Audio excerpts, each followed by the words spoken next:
The dragon had been dying for 300 years, and it had gotten very good at it. Kael'vas remembered the last time it rained in the Ashfeld, not the gray drizzle that clung to the mountains now, but real rain, the kind that smelled of green things and turned the thornwood silver.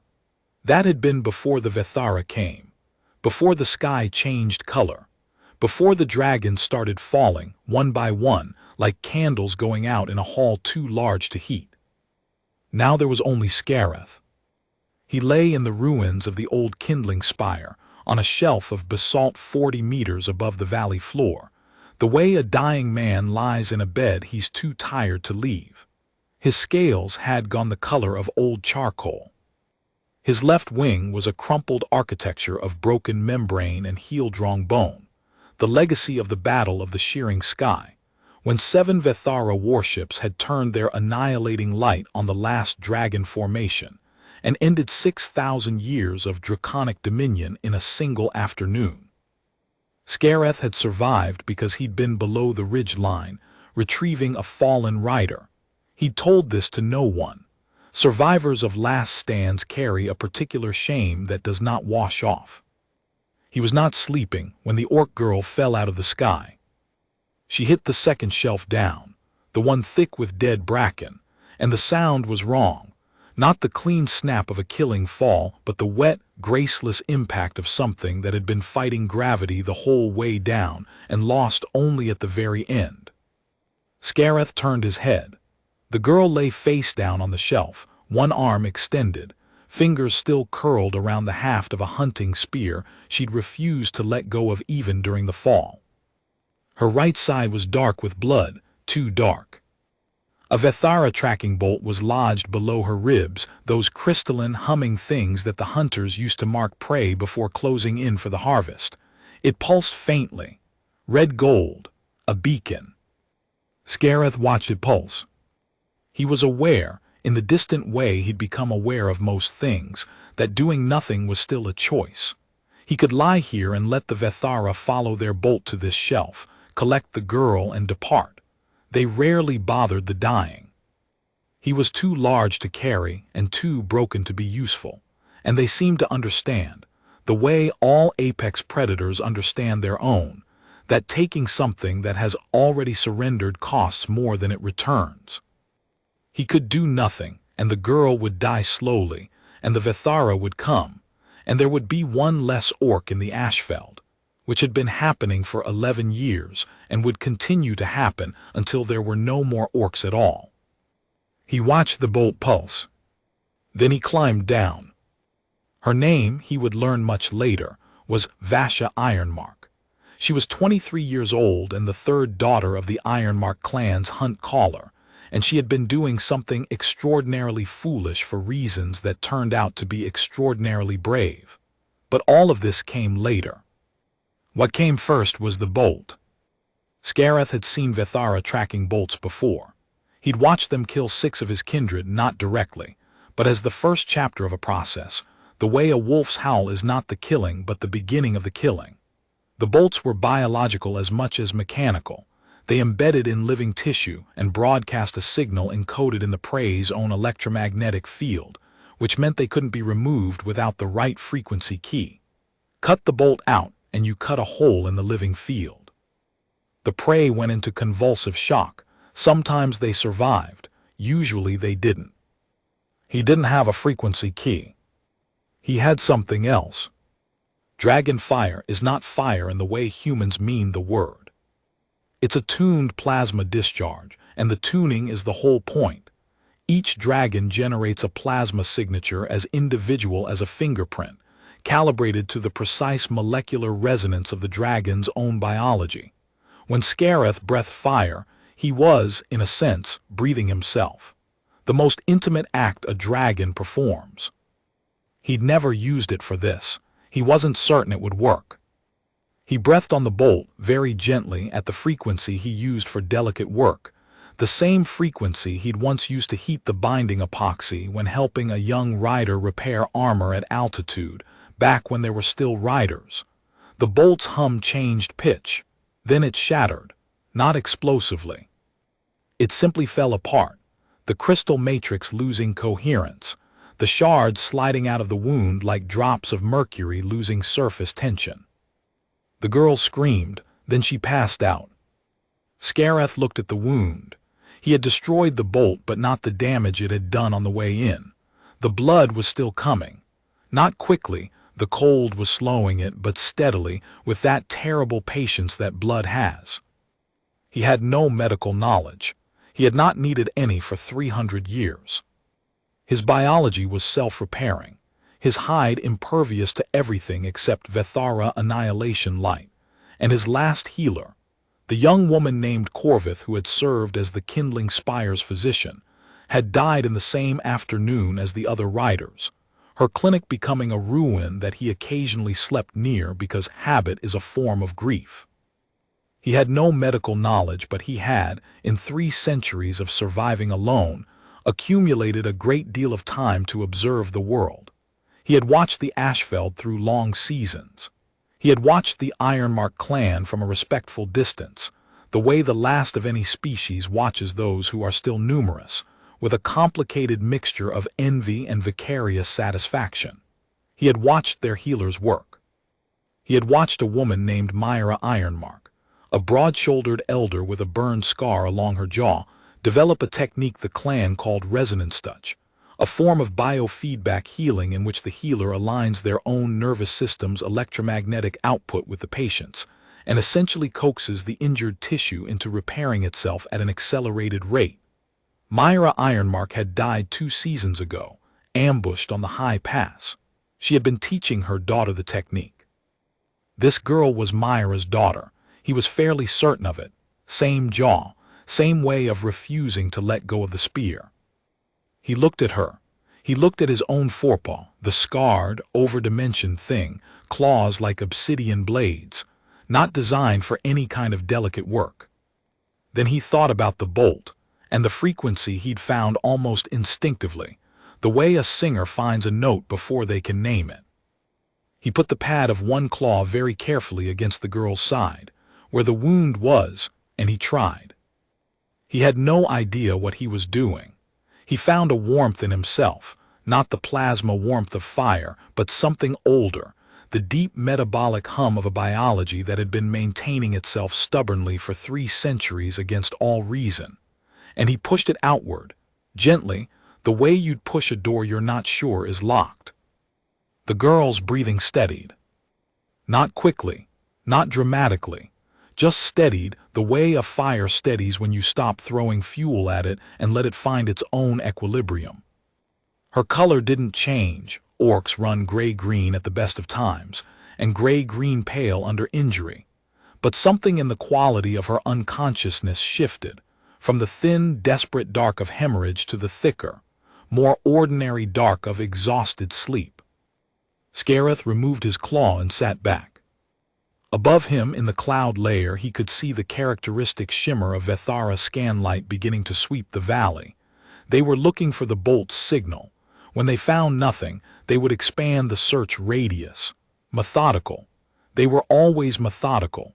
It was the thing about them that had ended the dragons. He regarded the sleeping girl with something he had not felt in a very long time. A problem worth solving. She woke screaming and reaching for her spear, which she had somehow managed to keep. He was far enough away that her first thrust only grazed his jaw, which he accepted without comment. She stared at him. He looked back. The scanning light was gone now. It had moved north, away from them. The sky over the valley was its usual bruised purple, the color it had been ever since the Vethara established their anchor point above the Ashfeld ranges. "You're real," she said, "not a question, an assessment." "Apparently," he said. His voice had been used infrequently for decades. It came out rougher than he remembered, a deep stone grinding sound like a rockslide slowed down. The girl flinched slightly, then made herself stop flinching. He noted this, the discipline of it. "They're gone," she meant the Vethara. "For now, they'll return to this quadrant in approximately 4 hours. He said this because it was true, and because she was clearly someone who used information rather than being paralyzed by it. She looked at her side, pressed her fingers against the wound. Her face went through several things: pain, then surprise, then a careful professional quality, a healer's assessment of what she was feeling. "The bolt," she said. "Destroyed." "That's not," she stopped. "That should have killed me." "Yes. You did something else too," still with the healer's quality in her voice. "When I was out, I tried something. I have no idea what I was doing." She studied him with the combination of suspicion and pragmatic gratitude that he recognized from watching the clan from a distance. Orcs were good at holding two incompatible feelings simultaneously without letting either one paralyze them. It was one of the things he admired about them. "My mother could do something like that," she said. "Resonance touch. Did she?" She stopped. "Did you watch her when she did it?" "Many times." Something crossed her face, quick and carefully suppressed. Grief, and then the decision to file grief elsewhere for now. "She taught me the theory," Vasha said. "I never finished learning the application. She died before." A short pause. "I can't do it on myself. I never figured out the self-vector." "Neither can I, apparently." He gestured slightly at his still broken wing. "Though I seem to have managed it on someone else." She looked at his wing for a long time. Something changed in her expression, the strategic layer receding, and underneath it something younger and something considerably more angry. "How long?" she said. "The wing, approximately 112 years. "No, how long have you been sitting up here while they—" She stopped. Her jaw set. She was, he realized, running the same arithmetic he'd been running for 300 years, the same calculation of last of kind and nothing to be done, and the way that staying alive when everyone else is gone can feel some mornings, more like failure than survival. "I was waiting to die," he said. "I've been very good at it." "You're terrible at it," she said. "You literally just saved my life." He had nothing to say to this. She looked at the valley below. The Vethara anchor point was visible even from here, a vast geometric structure hanging above the mountain range, its lines too clean, its angles too certain, the whole thing utterly indifferent to the landscape it occupied. It had been there for 11 years. In those 11 years, the Vethara had taken approximately 80% of the orc population of the Ashfeld. Not in battles, they didn't fight battles in any way orcs understood. They harvested. Systematic. Patient. They had a use for orc biology that no one had been able to determine, and the inability to understand why they were being taken was, in some ways, worse than the taking. "Why are they here?" Vasha said. She wasn't asking him, she was asking the valley. "I don't know. Nobody does." She pulled herself to her feet, testing her weight, her face making the small, controlled adjustments of someone managing pain with long practice. "My clan thinks it's conquest. They want the territory, but they never use it. They take people and they leave the land alone. They don't settle. They don't build except for that." She nodded at the anchor point. "They're not here for us. We're something else to them. Something they need." This was more sophisticated than anything he'd heard from the valley floor in years. He'd been listening to the clan's discussions from altitude for decades, and most of them, with understandable reason, had been occupied with the more immediate problems of survival. "You've been thinking about this for a while," he said. "I've been trying to reach the anchor point for 2 years. She said it flatly, matter-of-factly, the way you state a project rather than a fantasy. "Every approach I've tried, they've detected and driven back. That's what today was. I got closer than I've ever gotten.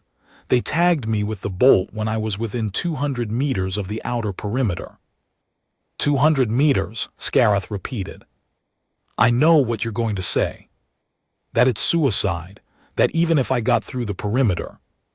"I was going to say," he said slowly, "that I have never been within 200 meters of it. In 300 years. She looked at him. "I have been," he said, "considerably farther away than that." The decision did not happen in a single moment. This is the mythology of it, that there was a conversation on the shelf, and the girl said something, and the dragon was transformed. That is not what happened. What happened was more like the way ice thaws. Not all at once, but in layers, and the layers are not even, and sometimes what looks like thaw is just the surface while the core stays frozen, and the actual moment when the thing becomes water rather than ice is impossible to identify from the outside. He learned her name. He learned that she had a younger brother named Kale, who was 12 years old and currently safe at the clan's winter camp in the Thornwood Lowlands, and that she had not told Kale where she was going because she had not been certain she was coming back. He learned that Myra Ironmark had, in the last year of her life, developed something she called the depresonance, a theoretical extension of the resonance touch technique that Vasha believed could interface directly with energy systems, not just biological tissue, but the electromagnetic architecture of the Vethara anchor point, which scanned on the same frequency range as a living nervous system. She thought, Vasha said carefully, over the small fire Scareth permitted barely a flame, screened by rock on 3 sides, that the anchor point was alive, or something like alive. She thought they built things that were continuous with their own biology, like the way a spider web is not a spider but is made of the spider is made from the spider's body. She thought the perimeter wasn't a fence. She thought it was a skin. He sat with this. And if it's a skin, he said, then there's a nervous system behind it. And if there's a nervous system, there's something it's trying to protect. Or something it's trying to protect others from. She looked at him. In the firelight, her eyes were very dark, and he could see in them the particular quality he had only ever seen in a very few creatures, the ones who have understood something enormous and have not been broken by it, but changed.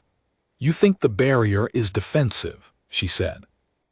I think your mother died developing a theory about a skin, he said. And I think you've spent 2 years testing her theory, and I think you got to within 200 meters, which is closer than anyone else, which suggests she was right. If the barrier reads as biological, you can't breach it as a weapon. You have to speak to it. He paused.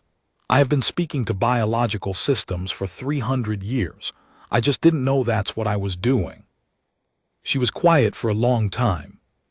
Outside, the scanning light swept past, 2 ridges away. Neither of them moved. My mother said the depresonance would require 2 vectors, Vasha said. That's why she couldn't do it alone. It's a dialogue, not a monologue. You need something that can hold the frequency from outside while the person inside the system navigates it. She looked at his chest, the deep rhythmic light of his metabolic fire, visible as a faint glow through the older, thinner scales where the lung chambers were. Something with a very old and very stable electromagnetic signature. I'm 300 years old, he said. I know. I'm also half dead and have a broken wing. I know that too. He looked at his wing. The bones had healed wrong. There was no fixing that, not at this stage. But the electromagnetic architecture of the tissue was, he realized, intact. It would always be intact. A dragon's living field does not decay as the body does. It outlasts everything else. Corvith had told him this once in the way of idle medical conversation, and he'd filed it away without understanding why it would matter. It mattered now. 4 hours, he said. They'll be back to scan this quadrant in 4 hours. Then we need to be at the perimeter before they return. She stood up without comment, took her spear, checked the wound at her side with a healer's quick efficiency. She'd torn a strip from her undershirt and packed it tight. Good field dressing. Not enough for a wound that deep, but enough for now. He could feel the instability in her. She was running on something past exhaustion, something that had no name in his vocabulary, but that he recognized from the very early days, the days before he'd stopped doing things, the days when he'd still believed that doing things was worth the cost of the things it cost.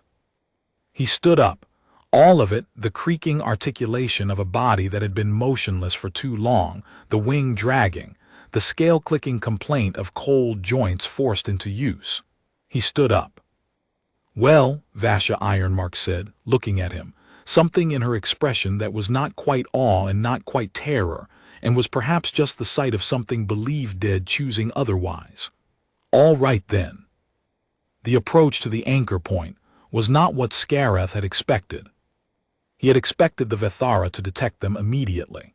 He had spent 3 centuries at careful altitude, careful distance, because everything he had ever learned about the Vethara suggested that proximity invited attention. But Vasha moved through the terrain the way water moves, not fighting the slope but using it, reading the scanlight's rhythm, pausing in the electromagnetic shadows of rock formations that she'd mapped over 2 years of failed attempts. She'd been studying the patrols. She'd been learning the architecture of their blind spots with the patient, systematic intelligence of someone who knows that one day they will need every piece of this. Here, she said, stay close. They scan differently when a large body is next to a smaller one. The signatures blend. He had never thought about this. He was the largest living thing in the Ashveld, and he had always, instinctively, moved as though his size was exposure. He had never considered making it camouflage. She pressed against his flank. He felt the strangeness of it, the warmth of her, the quick metabolism of a being whose body ran hotter and faster than his, the blood smell of her wound under the field pack. He adjusted his electromagnetic output instinctively, matching her signature's rhythm the way he'd done on the shelf. The thing he'd done without understanding he was doing it, and felt her register it, felt her lean into it, the 2 signals finding a chord rather than a dissonance. They moved together through the perimeter's outer approach. Anchor Point was larger from here. He'd always seen it from above, that distant, clean geometric shape hanging over the valley. From below, from within the perimeter, it was different, less like a structure, more like a presence. The mathematics of it were not the mathematics of built things. They were the mathematics of grown things, of shells and bones, and the spiral logic of anything that has organized itself over deep time. Vasha's mother had been right. This was not architecture. This was anatomy. He felt the perimeter as a pressure against his electromagnetic field, not hostile, something more complex than hostility, a question almost, a reading. It was assessing him the way he'd assessed the girl's wound, the way a living system assesses any other living system, looking for what it is. Vasha stopped.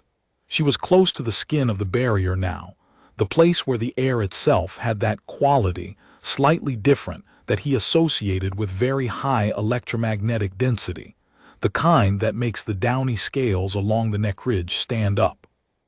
I need to try the resonance, she said. Her voice was steady. Her hands were not. She looked at her hands for a moment, acknowledging this, not apologizing for it, and then she held them out toward the barrier. I need you to hold the frequency, the one you used on me, on the shelf. I don't know how to hold it at range. You don't have to hold it at range. You just have to hold it. I'll carry it in. He didn't understand the mechanics of this. He didn't think understanding the mechanics was the point. He found the frequency again, the intimate biological warmth of it, the dragon-specific resonance that was in some sense more him than his name was, and he held it, steady, like a note. Vasha stepped forward. He watched her enter the skin of the barrier the way a diver enters water, the leading edge of her body displacing the electromagnetic field, the field reading her, and then something else happening, something he did not have language for. The barrier did not resist her. It received her. The way, and this comparison arrived in him with the gentle surprise of things you know before you know them. The way a door opens to a key that was made for it, by the same hands, at the same time. Myra Ironmark had not been theorizing about the barrier. She had been remembering it. The technique she developed was not original. It was recovered. Something very old that had been in the blood of her people long before the Vethara came, or perhaps because of the Vethara, or perhaps. And this was the thing that was beginning to arrange itself in Scareth's understanding, before any of this, before the 11 years and the 300 years and the last-of-kind arithmetic. Something from when the dragons and the orcs had been younger, and the world had been configured differently. He held the frequency. Inside the barrier, Vasha was very still. Her breathing had gone to the depresonance quality he'd watched Myra achieve in the healing sessions, slow, enormous breaths, the kind that use the whole body, that treat the body as a bellows for something larger than air. He watched her color change. Not sickening, brightening. The gray-green of her skin shifting toward something warmer, something like the color of new leaves in rain. She was speaking, or something was speaking through her, he couldn't tell which. The anchor point hummed. Not the hum of machinery, the hum of breath, of an enormous system realizing it is no longer alone. He felt them before he saw them, the Vithara. Not the patrol sweep, something different. The three craft came in from the north, from the direction of the anchor point's communication relay, and they descended with a kind of urgency that he hadn't seen in Vithara behavior before. They were not sweeping. They were converging. He made a decision. He stepped between Vasha and the craft. This was not, he was aware, a tactically sophisticated response. He had a broken wing and 3 centuries of atrophy, and they had annihilation light.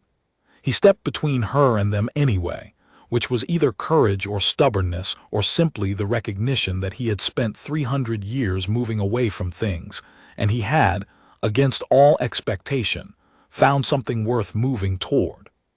The craft stopped. He held the frequency, steady like a note.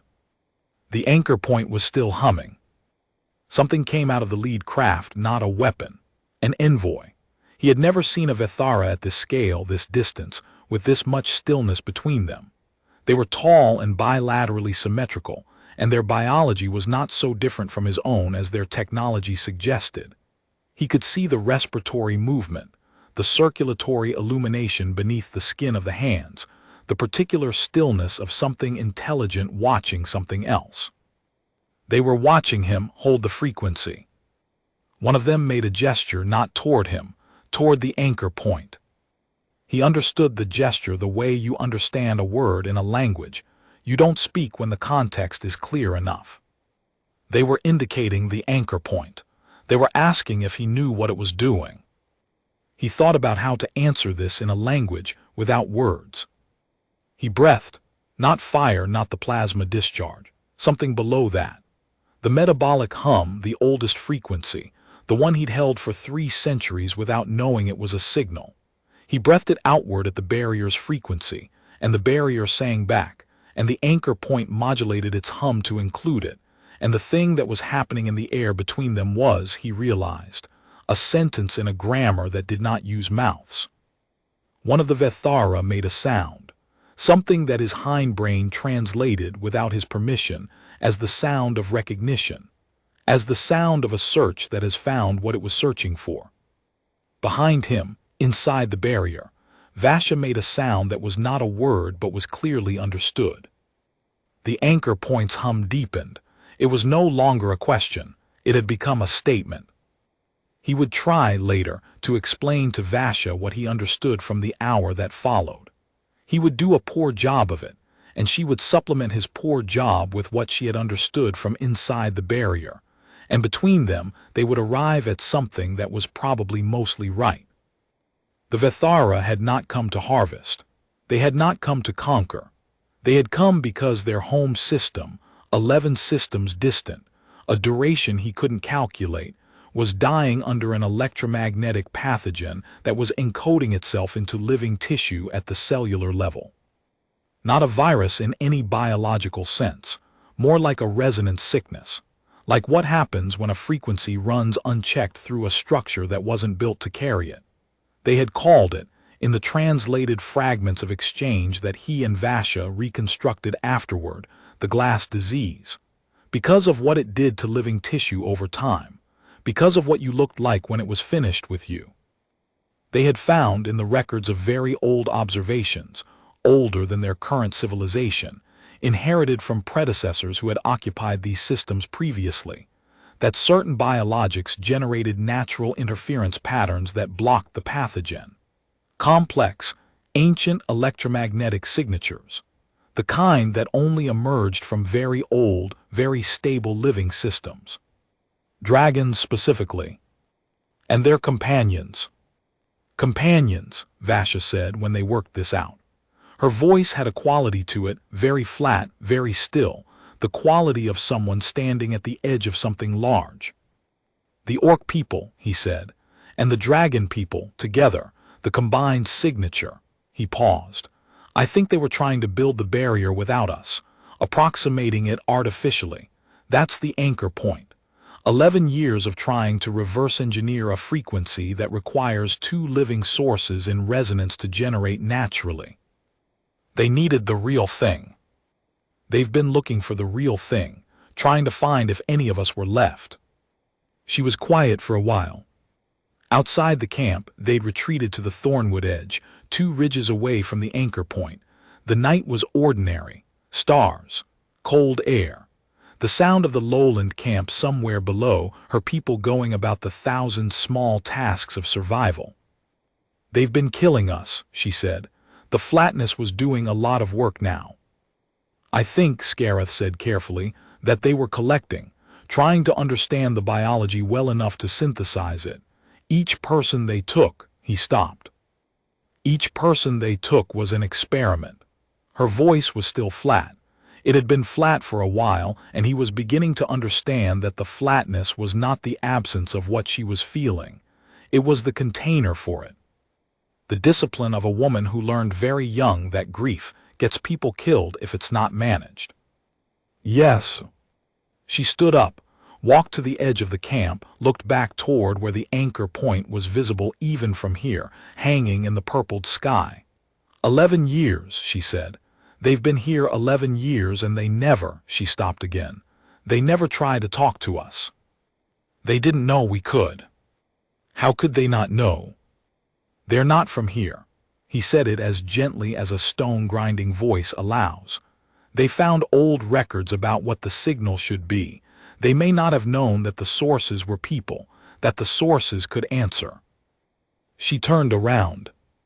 Her face was doing the thing it had done on the shelf, holding 2 incompatible things simultaneously, and not letting either one paralyze her. This time the 2 things were, he thought, the full weight of 11 years of death, and the knowledge that what came next still mattered. They need us alive, she said. And we need them. He looked at the sky. The glass disease moves. It propagates along electromagnetic gradients if it reaches this system. It will kill us too. Eventually, yes. She looked at him for a long time.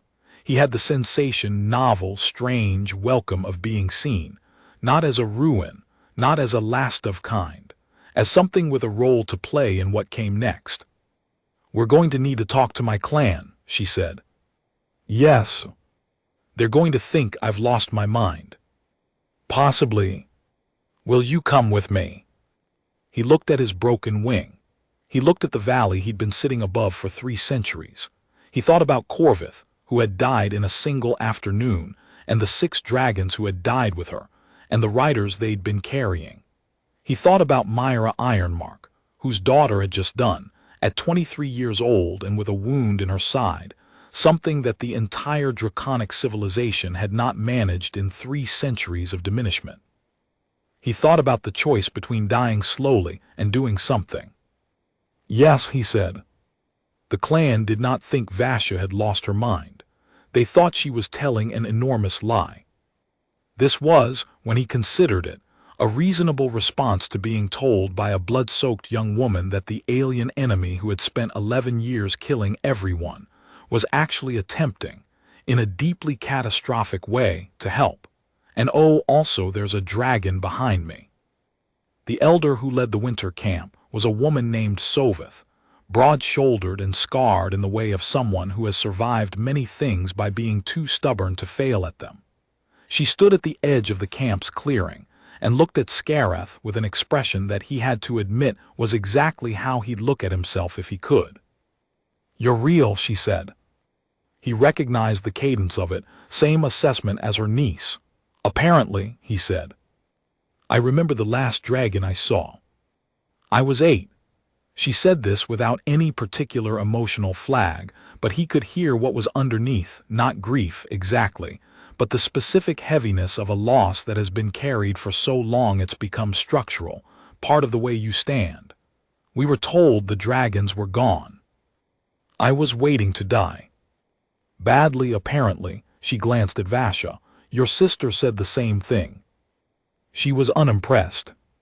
Soveth looked at him for another long moment, and then she looked at the anchor point in the sky, and then she looked back at him with the expression of someone running calculations. If what she's telling me is true, it is, then this changes everything. Most things change when you learn why they're happening. She looked at his wing. You can't fly. No. Can you still do this?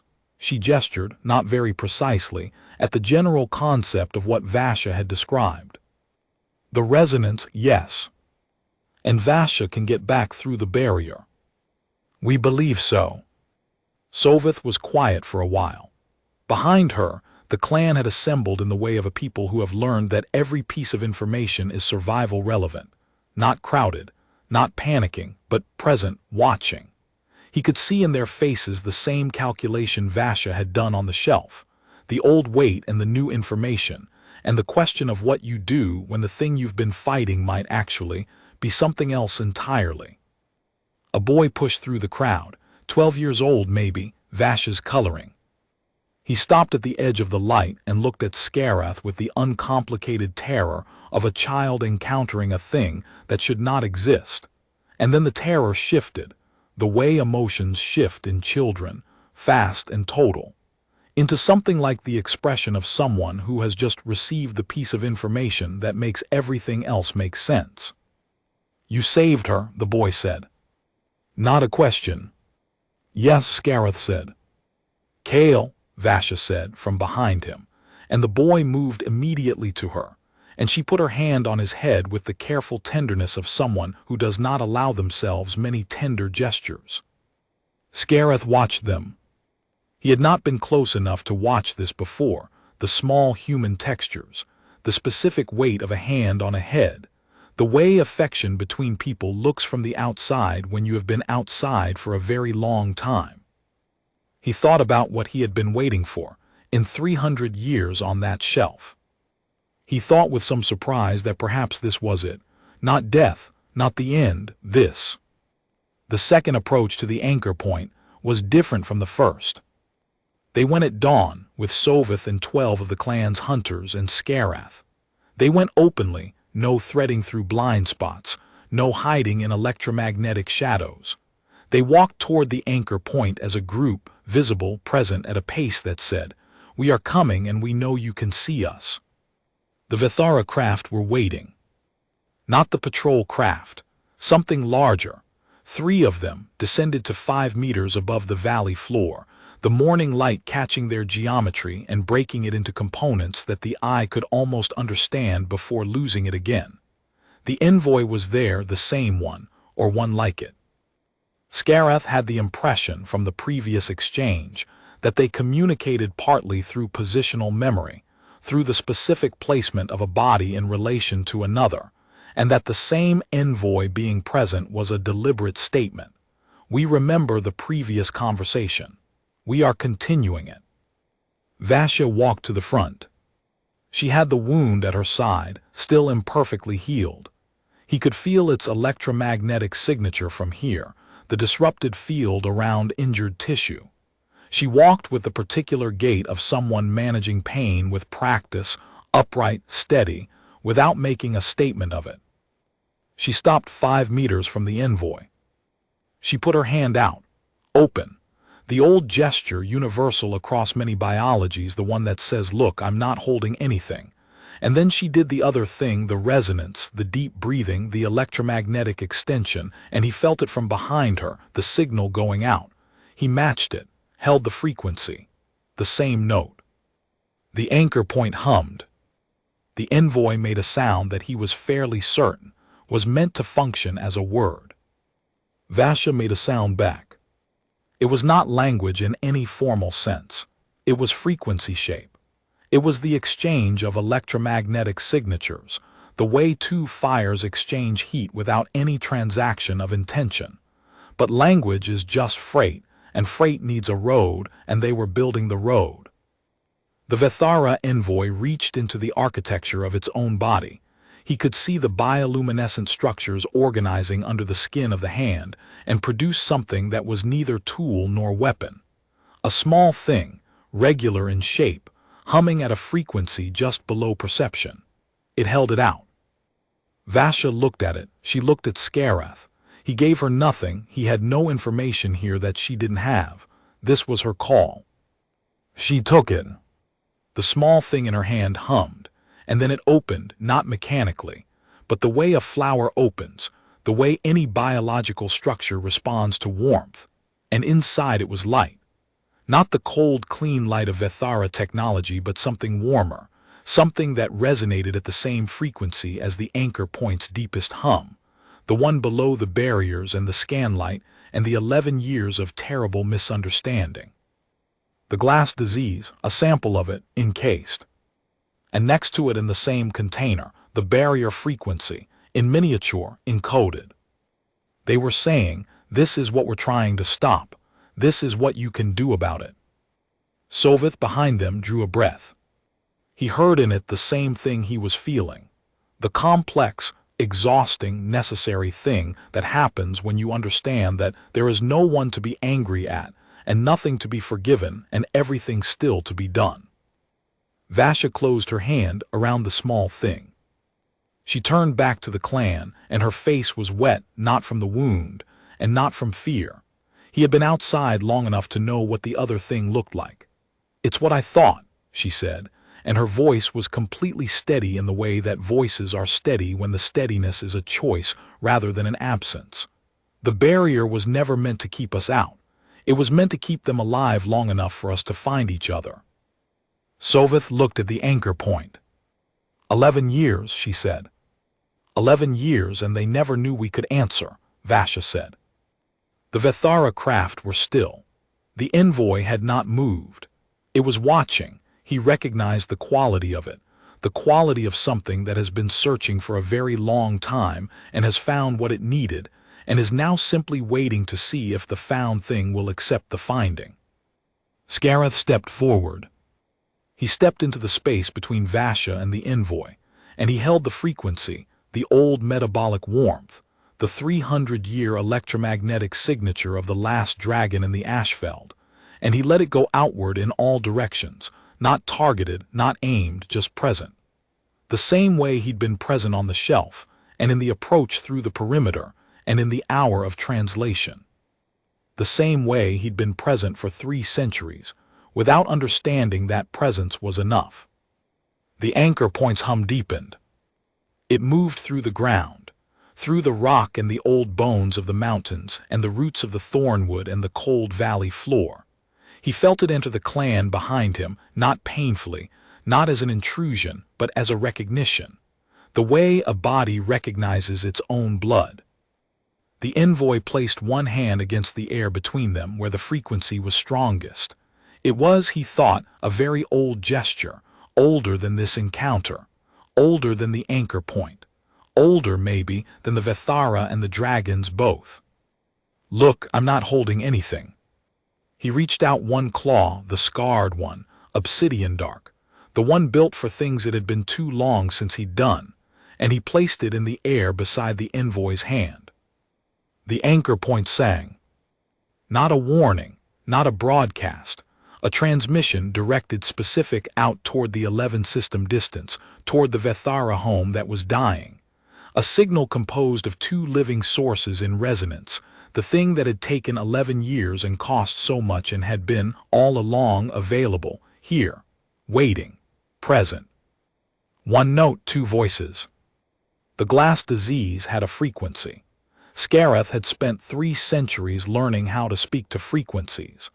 Vasha Ironmark had spent 2 years getting to within 200 meters of the thing her mother had understood.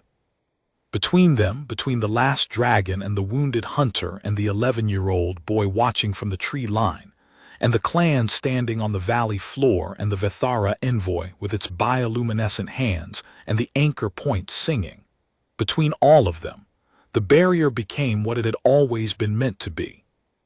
Not a wall, a voice. Not an ending, the opposite of that.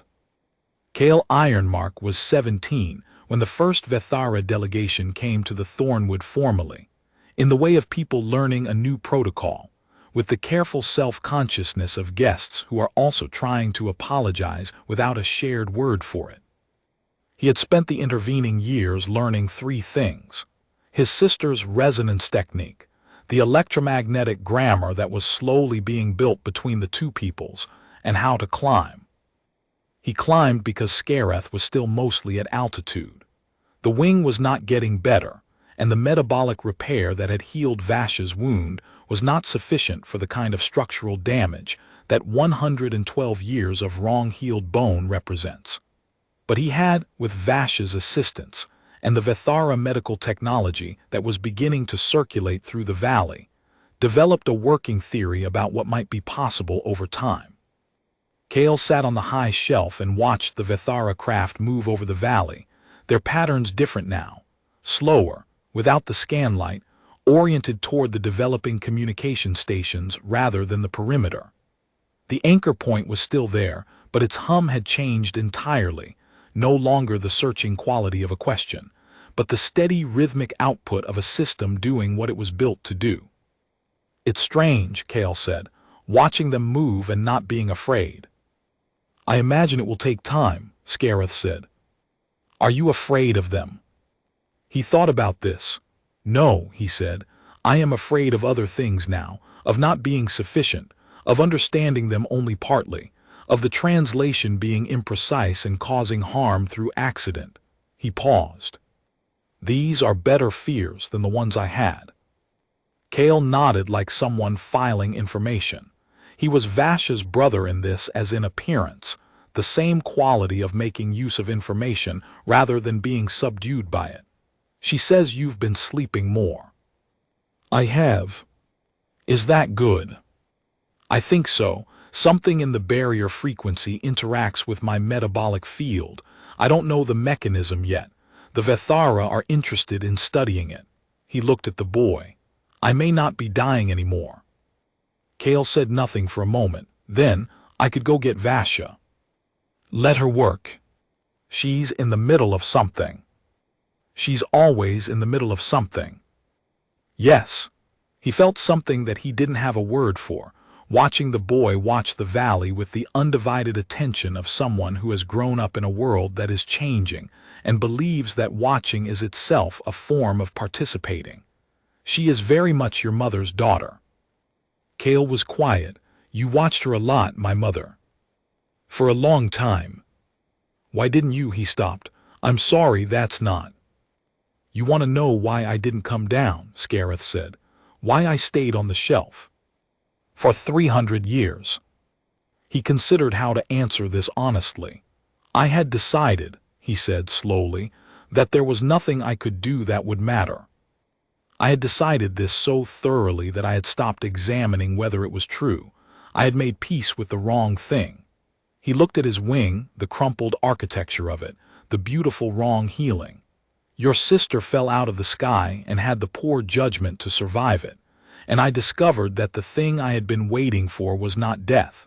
It was something to hold the frequency for." Kale thought about this. "The wrong piece," he said. "That's—" He made the face of someone reaching for language and finding the shelf slightly short. "That's a terrible phrase, but I know exactly what it means. Most true things have terrible phrases." Below them in the valley, the thornwood was beginning its first green of the year, that uncertain, determined green that arrives before the cold is entirely done, the color of things that intend to survive regardless of the weather's opinion. The Vethara craft moved in their new patterns. The anchor point sang its steady note. Somewhere below, Vasha Ironmark was in the middle of something. Scareth let the metabolic warmth move outward, naturally, the way it had learned to do, toward the anchor point, toward the barrier frequency, toward the 11 system distance where a people were waiting to find out if they would live. Holding the note. One note. Two voices. Which was, it turned out, enough.